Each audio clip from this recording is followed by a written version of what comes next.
அகிலமெங்கும் உள்ள தமிழ் நேயர்கள் அனைவருக்கும் பரம்பரை ஜோதிடர் உங்கள் மனோ பாலாஜியின் அன்பான வணக்கம். ரிஷபராசியில் பிறந்த அன்பர்களுக்கு இந்த 2026 பிப்ரவரி மாத ராசி பலன்கள். இந்த மாதத்தில் நவ கிரகங்களின் பெயர்ச்சிகளால் உங்களுடைய ராசிக்கு எப்பேற்பட்ட ஒரு அற்புதமான மாற்றமான நிகழ்வுகள் ஏற்பட போகுது.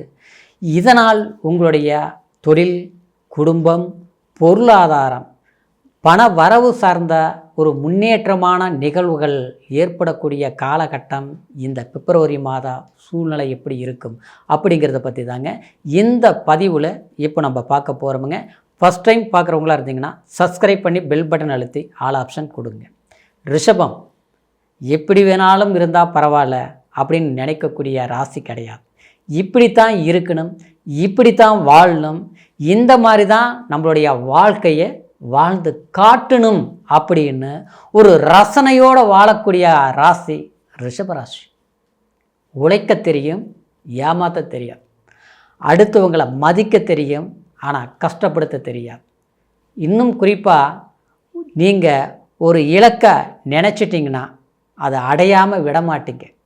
அது பணமாக இருந்தாலும் சரி, புகழாக இருந்தாலும் சரி, அதே மாதிரி நம்மளுடைய எதிர்பார்க்கக்கூடிய சில சந்தோஷமான விஷயங்களாக இருந்தாலும் சரி, குறிக்கோள் லட்சியம் சிதறாமல் சிக்கல் இல்லாமல் தீர்த்து அதையை சிறப்பாக செய்யக்கூடிய ராசி ரிஷபராசி என சுக்கிர பகவானுடைய ஆதிக்கத்தில் பிறந்த ராசி.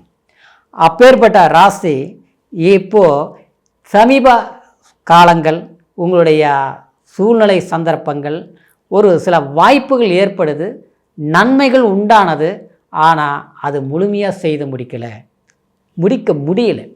சில வாய்ப்புகள் கை கெட்டுச்சுங்க, ஆனால் அது வாய்க்கெட்டலின்னு சொல்கிற மாதிரி, ஆனால் அது வந்தது முழுமையாக அது நம்ம அனுபவிக்க முடியாத ஒரு சூழ்நிலை உண்டாயிருச்சு. இப்படிங்கிற ஒரு சிக்கல்கள் எல்லாமே இந்த ரிஷபராசி நேயர்கள் சமீப காலமாக சந்திச்சிட்ருக்கிறீங்க. இன்னும் சொல்ல போனோம்னா உங்களுடைய வாழ்க்கையில் பெரும் மாற்றத்தை ஏற்படுத்தக்கூடிய காலகட்டம் கடந்த காலத்தில் மட்டும் இல்லை, இப்போவும் உங்களுக்கு சாதகமான வாய்ப்புகளாக தான் இருக்குது. ஆனாலும் உங்களுடைய 10ஆம் பாவகத்தில் ராகு பகவானும் சஞ்சாரம் செய்து கொண்டிருந்த இந்த சமீப காலத்தில் பார்த்துட்டோம்னா தொழில் ரீதியில் சில சிரமங்கள் ஏற்பட்டிருக்கும். அது எப்படின்னா, ஒரு சிலருக்கு வேலையில் சில பிரச்சனைகள். அது எப்படி இருக்கும்னா, நாம் சரியாக செய்துட்டு இருந்திருப்போம், திடீர்னு பார்த்தோம்னா அந்த வேலையில் ஒரு பிரச்சனை ஏற்பட்டுருச்சுங்க. அந்த பிரச்சனைங்கிறது அதுக்கு நாம் காரணம் கிடையாது, மற்றவங்க ஒரு காரணமாக நம்மளை ஒரு கெட்ட பேரை உருவாக்கிட்டாங்க. அது மட்டும் கிடையாது, நம்ம ஆரம்ப காலத்திலிருந்து உழைப்புக்கும் தொழிலுக்கும் முக்கியத்துவம் கொடுத்து செய்துட்டு இருந்தவங்க, அதாவது பணத்துக்காக இல்லை, அதாவது நம்ம சுய நலத்துக்காக இல்லை, நம்மளுடைய கடமைகளை முழுமையாக செய்யணும்னு நினச்சி நீங்கள் ஒரு இடத்துல வேலையை செய்தாலும், ஆனால் அந்த இடத்துல நேற்று வந்தவங்களுக்கு கிடைக்கக்கூடிய ஒரு மதிப்பு மரியாதை அங்கீகாரம் தனக்கு இல்லை. இதனால் மன வருத்தம். அதே சமயத்தில் சிலருக்கு பார்த்தோம்னா வேலையில் எனக்கு பிரச்சனையாகி போச்சு, வேலையை விட்டு வந்துட்டேன், ஆனால் சிலருக்கு கடமைக்கு நான் வேலை செஞ்சிட்ருக்கிறேன், கட்டாயத்துக்கு என்ன பண்ணுறதுன்னு தெரியாமல் வேலை செய்துட்ருக்கிறேன் இப்படிங்கிற ஒரு சூழல். சிலருக்கு அதை இருந்து வேலையும் போச்சு, ஆனால் எதிர்பார்த்த வேலையும் கிடைக்கல, அப்படியே கிடைச்ச வேலையும் முழுசாக நிலைக்கலை. எப்போ பார்த்தோம்னா தேடலாகவே போயிட்டுருக்குது. எப்போ இந்த வேலையில் இருக்கக்கூடிய சில பிரச்சனை தீரும், நமக்கு ஒரு நிரந்தரமான ஒரு வாய்ப்புகள் அமையும் அப்படிங்கிற ஒரு எதிர்பார்ப்பு ஏற்பட்டுட்டு இருக்குதுங்க. ஆனால் இந்த சூழலை மாற்றக்கூடிய ஒரு சந்தர்ப்பம். ஏன்னா ரிஷபங்கிறது வெளிநாடு யோகம், வெளியூர் தூர பிரயாணங்கள் செய்து அந்த இடத்துல உங்களுடைய திறமை என்னங்கிறத காட்டக்கூடிய ஒரு வாய்ப்புகள்.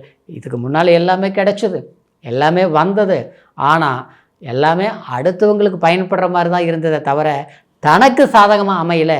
இப்படிங்கிற ஒரு வருத்தம் ரிஷபராசி நேயர்களுக்கு இருந்துட்டு தான் இருக்குது. கடந்தது விட்டுருங்க, சரிங்களா? இப்போது உங்களுக்கு சக்ஸஸ் பண்ணக்கூடிய காலம். காரணம், உங்களுடைய ராசிக்கு 10ஆம் பாவகத்தில் பார்த்துட்டோம்னா புதன், சுக்கிரன், சூரியன், செவ்வாய், இந்த 4 கிரகங்களும் ஒன்று இணைந்து இந்த பிப்ரவரி மாதம், அதாவது குரு பார்வை பலம் பெறப்போகுதுங்க. அப்போது 10ஆம் பாவங்கிறது இந்த பிரபஞ்சத்தில் நாம் பிறக்கும்போது என்ன கர்மாவை நோக்கி பிறந்தமோ அந்த பலனை அடையக்கூடிய ஸ்தானம் தான் அந்த 10ஆம் இடம். அப்போது அந்த 10ஆம் பாவகத்தில் இந்த கிரக 5 கிரக இணைவுகள் ஏற்பட்டு அது குரு பலம் பெறும்போது அந்த இடத்துல ராகு இருந்து சில குழப்பங்கள் ஏற்படுத்த கோளாறுகள் எல்லாமே தீரக்கூடிய ஒரு காலகட்டமாக இந்த பிப்ரவரி மாதம் உங்களுக்கு அமையப்போகுதுங்க. அதே சமயத்தில் பார்த்தோம்னா 3ஆம் பாவகத்தில், அதாவது சந்திரனாய அதிபதி ஸ்தானம் அந்த காலகட்டத்தில் பார்த்தோம்னா கரெக்டாக வந்து 4ஆம் இடத்துல இருப்பார். அப்போது இது ஒரு சாதகமான வாய்ப்பாக தான் நம்ம எடுத்துக்கூடிய ஒரு சூழ்நிலை இருக்குது. எல்லாத்தை விட பார்த்தோம்னா லாபஸ்தானத்தில் சனி சஞ்சாரம் பண்ணுறது இது அற்புதம். கடந்த காலத்தில் பார்த்தோம்னா நான் சம்பாரித்தேன், ஆனால் மிச்சம் வைக்க முடியல, தேவையில்லாத கடன் வாங்க வேண்டிய சூழ்நிலை ஆகிப்போச்சு, ஒரு அற்புதமாக ஒரு பிஸ்னஸ் பண்ணிகிட்டு இருந்தேன், ஆனால் பார்த்தா எல்லாமே லாஸ் ஆகிப்போச்சு, விரயங்கள், கடன் வாங்கி செலவு பண்ணுற சூழ்நிலை. இன்றைக்கி அந்த கடன் கட்டுறதுக்கு வட்டி கட்டுறதுக்கு கடன் வாங்கி வட்டி கட்டக்கூடிய ஒரு சூழ்நிலை. பார்க்குறதுக்கு கௌரவமாக தான் இருக்கிறோம், 4 பேர் மதிக்கிற மாதிரி தான் இருக்கிறோம், ஆனால் சந்தோஷமாக இருக்கிற மாதிரி தான் மற்றவங்க பார்வைக்கு தெரியுது. ஆனால் வீட்டுக்குள்ளே அப்படி இல்லைங்க, வேலையிலையும் தொழிலையும் அப்படி இல்லைங்க. என்னவோ வந்து ஒரு நம்மளுடைய மற்றவங்களுக்கு முன்னால் நடிக்கிற மாதிரி தான் நம்ம சந்தோஷமாக இருக்கிற மாதிரி தான் காட்டிக்க முடியுதே தவிர, ஆனால் மனசார சந்தோஷமாக அதாவது இருக்கிறதுக்கு முடிய மாட்டேங்குதுங்க. ஒரு பிரச்சனைகள் போனால் ஒரு பிரச்சனைகள் வருது, எப்படி தான் சமாளிக்கிறது அப்படிங்கிற ஒரு கவலையே மறந்துடுங்க கண்டிப்பாக. ஏன்னா லாபஸ்தானத்தில் சனி இருந்தும் உங்களுக்கு நல்லது பண்ணல. ஏன்னா சமீப காலம் பார்த்தோன்னா வக்ரத்தில் இருந்தது. அந்த வக்ரங்கிற போது என்னென்னா நமக்கு ஆப்போசிட் பலன் தான் கொடுத்தது. ஆனால் வாய்ப்புகள் வந்தது, பயன்படுத்த முடியல. கலைத்துறையில் இருக்கக்கூடியவங்களுக்கும் சுயத்தொழில் செஞ்சுட்டு இருந்தவங்களுக்கும் அதே மாதிரி வந்து மற்றவங்களை ஒரு ப்ராப்பர்ட்டி, அதாவது ஒரு இன்வெஸ்ட்மெண்ட் பண்ணி ஒரு பிஸ்னஸ் செஞ்சுட்டு இருந்தவங்களுக்கு பார்த்துட்டோம்னா அதாவது பெரும் இழப்புகளை, நஷ்டங்களை சந்திச்சிருப்பீங்க. அதாவது பெரிய இன்வெஸ்ட்மெண்ட் பண்ணி அதனால் வந்து ஒரு பெரிய ஒரு பொசிஷனுக்கு போகக்கூடிய ஒரு வாய்ப்புகள் வரக்கூடிய சூழ்நிலை இருந்திருக்கு. ஆனால் ஏதோ ஒரு விதத்தில் பார்த்தோம்னா 99% ஓகே சக்ஸஸ், ஆனால் 1% வேலை முடியலைங்க. இந்த வாரம், அடுத்த மாதம், அடுத்த வருஷ கணக்கில் லேட் ஆகிட்டு இருக்குதுங்க. கைக்கு அப்படியே வர்ற மாதிரி வருதுங்க, பார்த்தோம்னா பிரேக் ஆகிடுது, அது லேட் ஆகிடுது, இப்படியே போயிட்டுருக்குதுங்க. அந்த ஒரு விஷயம் சக்ஸஸ் பண்ணணும்னா டோட்டல் என்னுடைய எண்ணங்கள் எல்லாமே சாதகமாக முடிச்சிருவோங்க அப்படின்னு எதிர்பார்த்துருப்பீங்க. ஆனால் முடியாமல் தான் இது வரைக்கும் போயிட்டு இருந்தது. ஆனால் இந்த காலகட்டத்தில் கண்டிப்பாக நீங்கள் சக்ஸஸ் பண்ணக்கூடிய ஒரு வாய்ப்பு தான். எல்லாத்த விட ஒரு வெளிநாடு போகணும்னு நினைக்கக்கூடியவங்க, வெளி வர்த்தகம் செய்யணும்னு நினைக்கக்கூடியவங்களுக்கு இது அற்புதமான ஒரு காலகட்டம். ஒரு அரசாங்க துறையில் இருக்கக்கூடியவங்களுக்கு ஒரு டிரான்ஸ்ஃபர் எதிர்பார்க்குறேங்க, ஆனால் கிடைக்க மாட்டேங்குது, வேலை சுமைகள் அதிகமாக இருக்குது, டென்ஷனாக இருக்குதுங்க அப்படிங்கிறவங்களுக்கு கண்டிப்பாக மன வருத்தம், அழுத்தம் குறையும். எல்லாத்த விட உடல் ரீதியில் வந்து பெரும் கஷ்டங்களை அனுபவிச்சுட்ருப்பீங்க. பெரிய நோய் இல்லை, பெரிய வைத்தியம் பார்க்க வேண்டிய அவசியம் இல்லை, ஆனால் பார்த்தா ஆரோக்கியம் ஏதோ ஒன்று கெட்ட மாதிரி இருக்குது, மனசு சரியில்லை.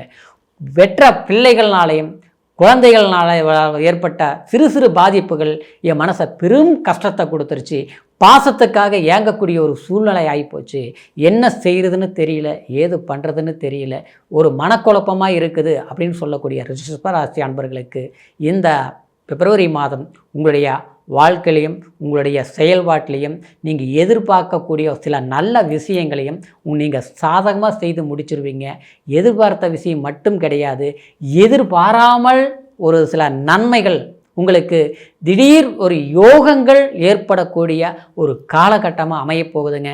ஏன்னா எப்போவுமே இயல்பாகவே சொல்லிட்டோம்னா, அதாவது கெட்டவங்க வாழலாம், ஆனால் வாழ்ந்தவங்க கெடக்கூடாது, பாதிக்கப்படக்கூடாது. நீங்கள் நல்லா வாழ்ந்த ஒரு ராசியில் பிறந்த ஒரு அமைப்புள்ள ரிஷபராசிக்காரர். ஆனால் சமீப காலகட்டம் உங்களுக்கு பின்னடைவுகள் ஏற்பட்டு ஒரு உற்சாகத்தை குறைச்சி எது செய்யலாம் எது செய்யக்கூடாதுங்கிற ஒரு கன்ஃபியூஸில் இருக்கக்கூடிய உங்களுக்கு ஒரு தெளிவு பிறக்கக்கூடிய ஒரு காலகட்டம் இந்த பிப்ரவரி மாதம். முயற்சி எடுங்க, அற்புதமான வளர்ச்சி இருக்கும். இப்போ சொன்ன பலன் கோச்சாரம். கோச்சாரங்கிறது ராசிங்கிறது சந்திரங்கிறது மதி, ஆனால் விதிங்கிறது லக்னம். ஆக மொத்தத்தில் சந்திரனை மையமாக வச்சு உங்களுடைய கோச்சார பலன்கள், இந்த கிரக பயிற்சிகள் இப்படி இருக்குதுன்னு நம்ம சொன்னாலும் பிறப்பு ஜனன ஜாதகம் நமக்கு சாதகமாக இருக்குதா அப்படிங்கிறது நிர்ணயம் செய்கிறது நம்மளுடைய லக்னம். என்ன தசா புத்தி நடக்குது, என்ன ஆந்தரம் நடக்குது, என்ன சூட்சுமம் நடக்குது அப்படிங்கிறது தான் முழுமையான ஜாதக பலன்களை நம்ம தெரிஞ்சுக்கக்கூடிய ஒரு விஷயம். ஜாதகத்தில் நமக்கு சாதகமான சில தசா புத்திகள் நடந்ததுன்னா எப்பேற்பட்ட ஒரு பிரச்சனைகள் வந்தாலும் கண்டிப்பாக நம்ம அதை சக்ஸஸ் பண்ணிடுவோம், சாதிச்சிருவோம். ஏன்னா பிறக்கும்போதே எல்லாரும் கோட்டீஸ்வரர்களாக பிறக்கிறது இல்லைங்க. திடீர்னு பார்த்தோம்னா பெரும் வளர்ச்சியாக இருப்பாங்க. ஏன்னா அந்த மாதிரி பெரிய பெரிய மகான்களும் இன்றைக்கி சமூகத்தில் நம்ம பல பேர் பார்த்துட்டு தான் இருக்கிறோம். அதுக்கு காரணம் என்ன, ஒரு அற்புதமான ஒரு திசாபுத்தி, யோகமான திசாபுத்திகள். அது மட்டும் கிடையாதுங்க, ஒரு நல்ல பாவகத்தில் இருந்து ஒரு ஆட்சி பலம் பெற்ற ஒரு தசாபுத்தியில் வரும்போது எப்பேற்பட்டவங்களையும் ஒரு பெரிய பொசிஷனுக்கு வந்துடும். ஆனால் அப்படி நீங்கள் எவ்வளோ கஷ்டங்கள் பட்டாலும் இந்த கஷ்டம்தான் நமக்கு நிரந்தரம்ங்கிறத நினைக்க வேண்டாங்க. உங்களுடைய ஜாதகத்திலும் சில சாதகமான யோகங்கள் இருக்கும் ஆச்சுங்களா. அது குடும்ப வாழ்க்கைக்கும் சரி, புத்திர பாக்கியங்களுக்கும் சரி, எதிர்பார்த்த ஒரு சக்ஸஸான ஒரு திருப்புமுனையாக அமையக்கூடிய ஒரு சாதகமான வாய்ப்புகளும் சரி உங்களுடைய ஜாதகத்தில் சாதகமாக இருக்கக்கூடிய காலகட்டம் இருக்கும். உங்களுடைய ஜாதகத்தை சரியாக பார்த்து தெரிஞ்சுக்கோங்க. இது வரைக்கும் பார்க்காமல் இருந்தீங்கன்னா, அதாவது நம்மக்கிட்ட பார்க்கணும்னு நீங்கள் நினச்சிங்கன்னா கீழே இருக்கிற நம்பருக்கு ஃபோன் பண்ணி உங்களுடைய date of birth, time, place மூணையும் தெரியப்படுத்தி உங்களுடைய ஜாதக பலன்கள் அற்புதமாக கேட்டு தெரிஞ்சுக்கிட்டு புதிய முயற்சிங்கிறது எடுங்க. இந்த பிப்ரவரி மாதத்தில் இருந்து உங்களுடைய வாழ்க்கையில் செழிப்பு ஒரு சிறப்பான அமைப்பு, அதாவது எல்லா ஒரு புகழ் மகிழ்ச்சியும் சேரும் அப்படிங்கிற ஒரு வாழ்த்துக்களோட மீண்டும் அடுத்த பதிவில் சந்திக்கிற வரைக்கும் நன்றி, வணக்கம்.